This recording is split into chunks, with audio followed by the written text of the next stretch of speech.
Welcome back दोस्तों। इस video के अंदर हम वाइल लूप को देखेंगे। पिछली वीडियो में मैंने फॉर लूप को यूज़ करके टेबल को प्रिंट करवाया था।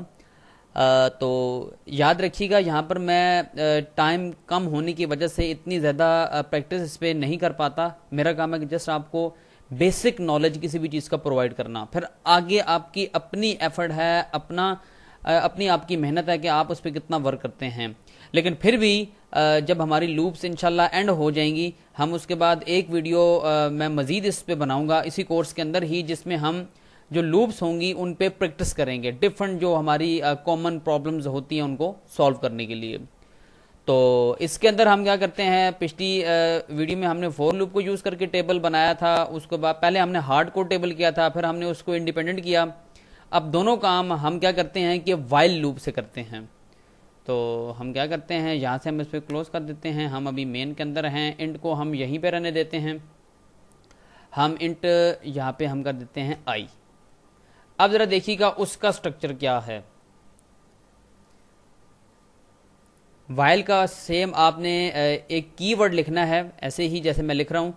उसके बाद यहाँ पे क्या करना है कि यहाँ पे आपकी कंडीशन आ जाएगी, सेम ऐसे ही जैसे आप फॉर लूप के अंदर करते रहे थे। यहाँ मैं कमिट में फॉर लूप को भी लिख देता हूँ ताकि आपको आसानी हो जाए। आई इक्वल टू 0 के, या चलें 1 से करते हैं।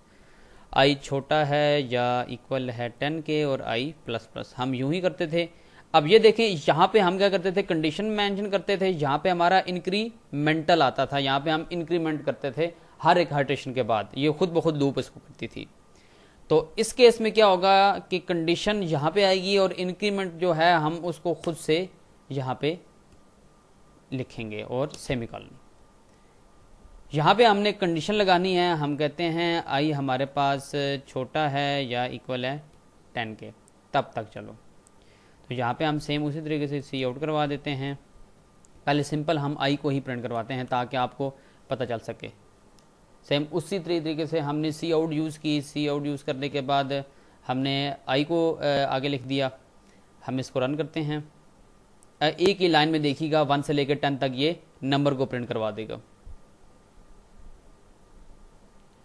अभी आई थिंक सो मैंने सिस्टम रीस्टार्ट किया था तो एंटीवायरस, हाँ यस, देखें अब एंटीवायरस के साथ मस्ती करेगा। मैंने आपको बताया ना कि जब भी आप C++ की प्रोग्रामिंग स्टार्ट करें तो आपने क्या करना है कि आपने जो आपका एंटीवायरस है उसको आपने कुछ टाइम के लिए बंद कर देना है, क्योंकि जब भी एक्जी फाइल इसकी बनती है तो इसको जो एंटीवायरस होता है वो एज अ वायरस कंसिडर करता है, अवास्ट अगर आपने इंस्टॉल किया हुआ अपने सिस्टम में। तो देखें यहाँ पे हमने आई को कोई वैल्यू नहीं दी। तो अब देखें वो कुछ भी वैल्यू अपने पास कर, वो उसने उसको 0 कंसिडर कर लिया। अब देखें हमने जैसे ही इसको प्रिंट करवाया था वो देखें उसने 0 से स्टार्ट कर दिया। हमें यहाँ पे इसको मेंशन करना पड़ेगा। ये हमारा एक लॉजिकल एरर था, हमने इसको 1 से स्टार्ट करना है। सॉरी, मैं ये प्रॉब्लम यहाँ पर यानी हमारी ये प्रॉब्लम इस वजह से है कि हमने आई को डिफाइन नहीं किया। यानी आई को हमने प्रॉपर तौर पे यानी डिफाइन करने, यानी डिफाइन का मतलब ये है कि हमने डिक्लेरेशन प्लस इनिशियलाइजेशन जो है ना वो अपने वेरिएबल की नहीं की। तो दोबारा रन करते हैं। अब देखिएगा 1 से लेकर 10 तक उसने एक ही लाइन में नंबर प्रिंट करवा दिए। उसके बाद हम क्या करते हैं कि यहाँ पे हम डालते हैं एंडल। अब क्या होगा कि अब तमाम जितनी भी हमारी सी आउट आ रही है वो न्यू लाइन के अंदर आती चली जाएगी। तो उसके बाद अब हम टेबल पे आते हैं। सेम वैसे ही कोड होगा। हम पहले हार्ड कोड कर लेते हैं 2 के टेबल को। दोबारा फिर मैं आपकी याद दहानी के तौर पे यहाँ 2 का टेबल एक बार लिख लेता हूँ ताकि आपको परेशानी ना हो उसको करने में।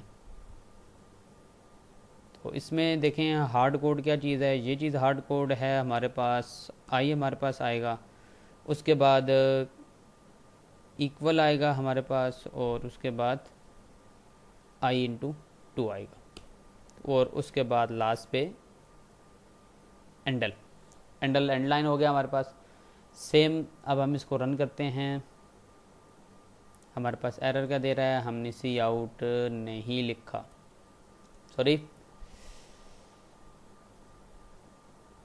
ये देखें 2 तक उसने भी टेबल सेम वैसे ही जैसे हमने फॉर लूप से प्रिंट करवाया था, वाइल लूप से भी वैसे ही प्रिंट हो चुका है टेबल हमारे पास।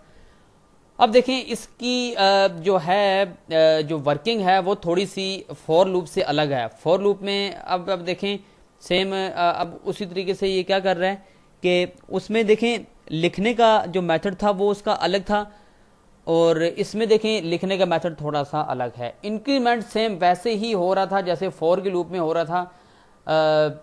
अब हम इसमें भी कभी देखें तो एक बार देखें ये हाइड्रेशन जब हमारी कंप्लीट हो, पहले तो वो आगे कंडीशन देखेगा। कंडीशन उसने देखी, देखें आई की वैल्यू पहले 1 है, उसने उसको आगे कंपेयर किया 10 के साथ, तो देखें आई की वैल्यू 10 से छोटी भी है और दूसरी कंडीशन ट्रू नहीं हो रही। अब देखें दोनों में से कोई एक कंडीशन को ट्रू होना लाजमी है। तो अब यहाँ पे आई की जो वैल्यू है वो 10 से छोटी है, ये कंडीशन हमारी ट्रू हो चुकी है, तो वो वाइल लूप के अंदर आएगा। यहाँ पे उसने क्या किया जी कि एक स्टेटमेंट हमने यहाँ पे लिखी है, इसको हमारे कंपाइलर ने एग्जीक्यूट किया। उसके बाद नेक्स्ट लाइन पे आया तो हमने आई में 1 का प्लस कर दिया। ये मैं पिछली वीडियो में बहुत डिटेल के साथ बता चुका हूँ कि प्री इंक्रीमेंट और पोस्ट इंक्रीमेंट क्या होता है। तो अब क्या होगा कि आई में 1 का प्लस हो जाएगा। वापस जब ये अगेन जब जाके कंडीशन चेक करेगा तो यहाँ पे आई की वैल्यू क्या हो चुकी होगी 2। तो अब भी देखिए कंडीशन बिल्कुल ट्रू है, आई 2 जो है वो छोटा है 10 से, तो दोबारा फिर एग्जीक्यूट होगा। इस तरह देखें दूसरी बार भी हमारे पास वाइल की जो आइटरेशन है वो एग्जीक्यूट होगी, तीसरी बार भी, चौथी बार भी। इस तरह करते करते जब आई की वैल्यू 10 हो जाएगी तो 10, अब देखें 10 में जो इक्वल हमने डाला है अगर उस कंडीशन को हम देखें तो ये कंडीशन ट्रू हो रही है। तो नीचे सेम उसी तरीके से इस लाइन को ये एग्जीक्यूट करेगा हमारा कंपाइलर, और लास्ट पे आके जब आई में ये इंक्रीमेंट करेगा तो अब आई की वैल्यू 11 हो जाएगी। तो वापस जब जाके हमारा जो कंपाइलर होगा वो कंडीशन को जब चेक करेगा तो अब देखें आई की वैल्यू 11 है, और जब 11 को हम यहाँ कंडीशन रख के कभी एग्ज्यूम करें तो यहाँ पे ये कंडीशन हमारे पास फॉल्स हो जाएगी। तो अब क्या होगा कि हमारा कंपाइलर इस लूप से बाहर आ जाएगा। तो सेम वही चीज़ है, जस्ट लिखने का मेथड थोड़ा सा इसका अलग है। तो अब हम एक काम कर लेते हैं, हमने 2 का टेबल प्रिंट करवा लिया है, तो अब हम क्या करते हैं कि 2 के यानी टेबल्स को हम इंडिपेंडेंट कर लेते हैं। जैसे हमने इंड के बजाय हम यूं ही यहाँ पे कॉमा डालते हैं और नाम लिख देते हैं, उप्स, यस। और यहाँ पे हम यूज़र से सी आउट करवा लेते हैं।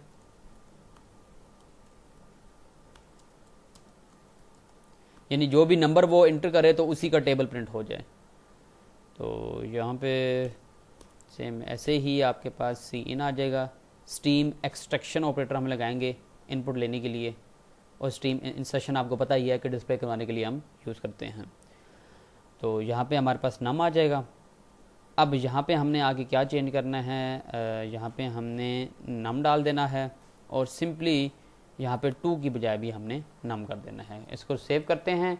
सेव करने के बाद हम इसको रन करते हैं। रन करने के बाद देखें हमारा प्रोग्राम हमसे नंबर मांग रहा है कि हम नंबर इंटर करें। हम 2 इंटर करेंगे तो अब देखिएगा 2 का पूरा टेबल प्रिंट हो जाएगा। अब इसी तरीके से हमारा प्रोग्राम अब इंडिपेंडेंट बन चुका है। हम कोई भी नंबर लिखते हैं तो उसका ये टेबल प्रिंट करवा देगा। मैं 20 लिखता हूँ तो 20 का टेबल प्रिंट हो जाएगा। तो इस तरीके से आप डिफरेंट किस्म के प्रोग्राम्स जो हैं वो आप एग्जीक्यूट कर सकते हैं फॉर लूप को यूज़ करके, वाइल लूप को यूज़ करके। तो इसी तरीके से हमारे पास डिफरेंट किस्म के जो प्रोग्राम्स होते हैं उनकी एग्जीक्यूशन होती है। अब मैं आपको वाइल लूप में एक और बहुत ही इंटरेस्टिंग किस्म की कंडीशन बताना चाहूँगा कि हम इनफाइनाइट टाइम भी वाइल लूप को चला सकते हैं। अगर आप चाहते हैं कि आप किसी स्पेसिफिक कंडीशन पे आप अपनी लूप को टर्मिनेट करना चाहते हैं, तो हम क्या करते हैं कि यहाँ पे हम कंडीशन नहीं लगाते। हम यहाँ पे सिंपली लिख देते हैं ट्रू लिख दें, या आप 1 लिख दें तब भी ठीक है।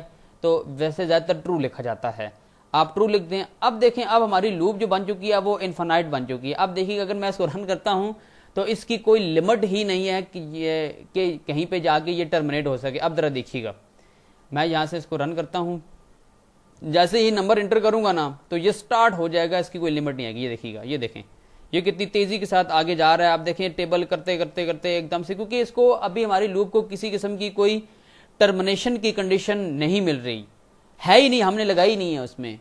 तो अब देखिए कितना बड़ा है, इसने टेबल आगे जाता जा रहा है, टू के लिहाज से कोई कंडीशन नहीं डिफाइन हुई हुई, तो हम इसको यहीं पे ही क्लोज कर देते हैं ये, क्योंकि ये स्टॉप होगा ही नहीं। हम क्या करते हैं, हम यहां आके कंडीशन डिफाइन करते हैं इफ आई जब स्ट्रिक्टली इक्वल टू 11 हो जाए तो क्या करो, टर्मिनेट हो जाओ। तो यहां पे आपने क्या करना है, यहां पे आपने अपनी जो लूप होगी उसको स्टॉप कर देना है। तो उसके लिए आप यहां पे क्या लिखेंगे, अब आप ये सोच रहे होंगे कि एक लूप है, उसको हम एक रनिंग जो लूप होती है उसको स्टॉप करने के लिए हम यहां पे क्या यूज करेंगे। तो यहां पे हम ब्रेक एक कीवर्ड है, उसको हम यूज करेंगे कि पूरी लूप जो है उसको ब्रेक कर दो।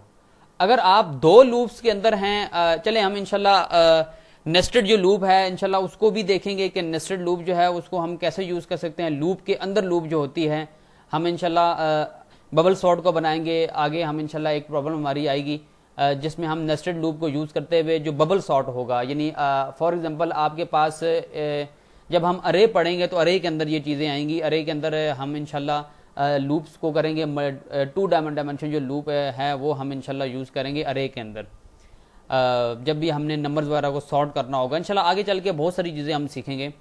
तो यहाँ पे अभी आप सिर्फ ब्रेक का कीवर्ड जो है इसको याद रख लें कि अगर आपने एक दफ़ा ब्रेक, अगर एक लूप के अंदर है तो आपने एक दफ़ा ब्रेक का कीवर्ड यूज़ करना है। तो अब क्या होगा कि सेम देखें, जैसे ही आई की वैल्यू 11 होगी ना, 11 बार में अब देखें लूप में जैसे ही आया तो यहीं से ये लूप क्या हो जाएगी, ब्रेक होकर खत्म हो जाएगी। अब जरा देखिएगा, हम जरा इसको एग्जीक्यूट करते हैं। जैसे ही मैंने 2 लिखा, इंटर प्रेस किया, तो वो देखें वो हमारे पास लूप जो है वो टर्मिनेट हो चुकी है। तो लूप को बनाने के, यूज करने के मेथड बहुत सारे हैं, आप कोई सा भी मेथड यूज कर सकते हैं। जो भी आपका जिस तरह का टास्क होगा, जिस तरह की प्रॉब्लम होगी, उसी के अगेंस्ट आप लूप को यूज करेंगे। तो यहाँ तक हमारी जो वाइल लूप है वो हमारी कंप्लीट हो चुकी है। चलते हैं अपनी नेक्स्ट लूप की तरफ, जो कि हम नेक्स्ट वीडियो के अंदर करेंगे। तो मिलते हैं अपनी नेक्स्ट वीडियो में, जिसमें मैं आपको डू वाइल लूप को यूज करना बताऊंगा।